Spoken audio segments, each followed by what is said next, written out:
আল্লাহ তুমি রহম করো, ফিলিস্তিনকে রহম করো।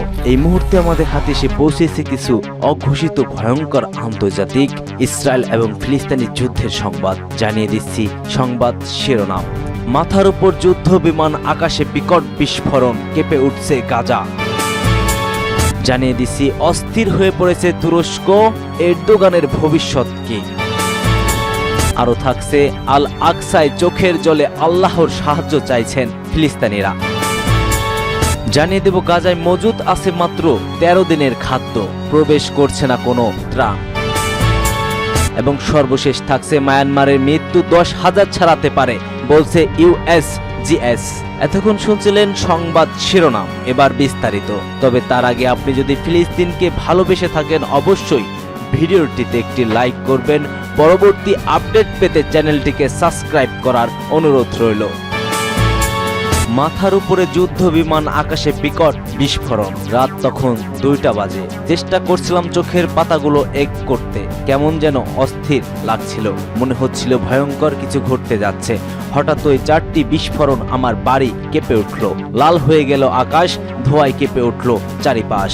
মাথার উপর ড্রোন, কোয়াডকপ্টার, হেলিকপ্টার, F-16 ও F-35 যুদ্ধ বিমান চক্কর দিচ্ছিল। এরপরই শোনা গেল বিকট বিস্ফোরণ।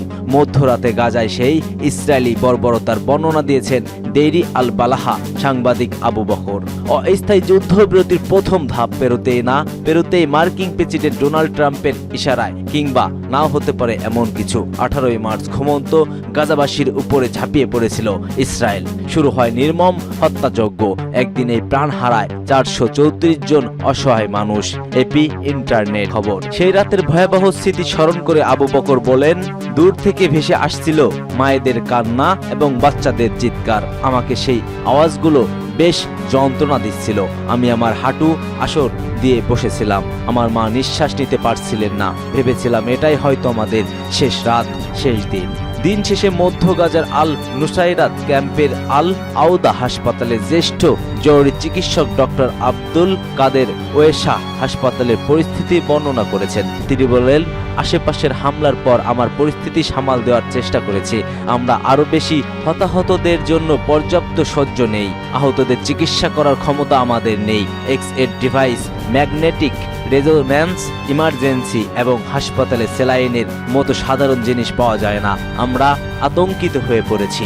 গাজার আল সিফা হাসপাতালের পরিচালক মোহাম্মদ আবু সালমিয়া বলছেন, প্রতি মিনিটে একজন আহত ব্যক্তি প্রয়োজনীয় সরঞ্জামের অভাবে মারা যায়। গাজার রিপোর্টে আবু বকর আরো বলেন, ইসরায়েল নতুন হামলার অন্তত 6টি পরিবারকে নিশ্চিত করেছে।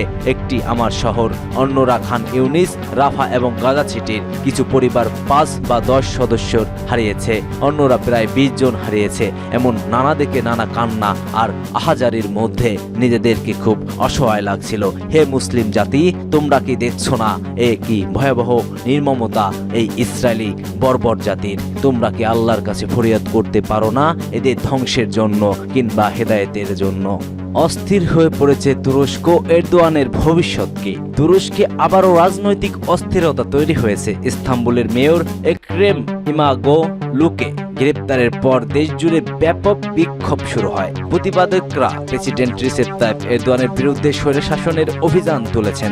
আন্তর্জাতিক মহলও এরদোয়ানের সরকারের কঠোর সমালোচনা করেছে। গত সপ্তাহে ইস্তাম্বুলের মেয়র এক্রেম ইমামোগ্লুকে গ্রেপ্তারের পর এই অস্থিরতা সৃষ্টি হয়েছে। তিনি দীর্ঘদিন ধরে এরদোয়ানের প্রধান রাজনৈতিক প্রতিপক্ষ হিসেবে পরিচিত। তার গ্রেপ্তারের পর হাজার হাজার মানুষ রাস্তায় নেমে আসে। প্রতিবাদীরা বলছে এরদোয়ান বিরোধীদের দমন করতেই এই ব্যবস্থা নিয়েছে। ইউরোপীয় ইউনিয়ন তুরস্কে গণতান্ত্রিক মূল্যবোধ বজায় রাখার আহ্বান জানিয়েছেন। জার্মান বলছে রাজনৈতিক কোর্টরুমে চলছে জনগণের রায় চূড়ান্ত হওয়ার সম্ভাবনা। মানবাধিকার সংগঠনগুলো এরদোয়ানের দমননীতির কঠোর সমালোচনা করেছেন। এরদোয়ান এ সময় তুরস্কের উন্নত ও উন্নয়নের প্রতীক ছিলেন। 2003 সালে প্রধানমন্ত্রী হওয়ার পর তিনি অর্থনৈতিক অগ্রগতি ঘটান। ইউরোপীয় ইউনিয়নের সঙ্গে তুরস্কের সম্পর্কের উন্নতি ঘটান। প্রধানমন্ত্রী থাকার সময় তুরস্কের অর্থনীতি ও অবকাঠামো উন্নয়ন হয়েছে। ইইউতে যোগদানের জন্য আইনি সংস্কার প্রক্রিয়া শুরু হয় এবং তুরস্কের মধ্যবিত্ত শ্রেণী দ্রুত বৃদ্ধি পেতে থাকে। কিন্তু সময়ের সঙ্গে তিনি বিরোধীদের উপর কঠোর হতে শুরু করেছেন, যার জের ধরেই এখন বিক্ষোভকারীরা নেমে এসেছে রাস্তায়, সাথে শিক্ষার্থীরাও।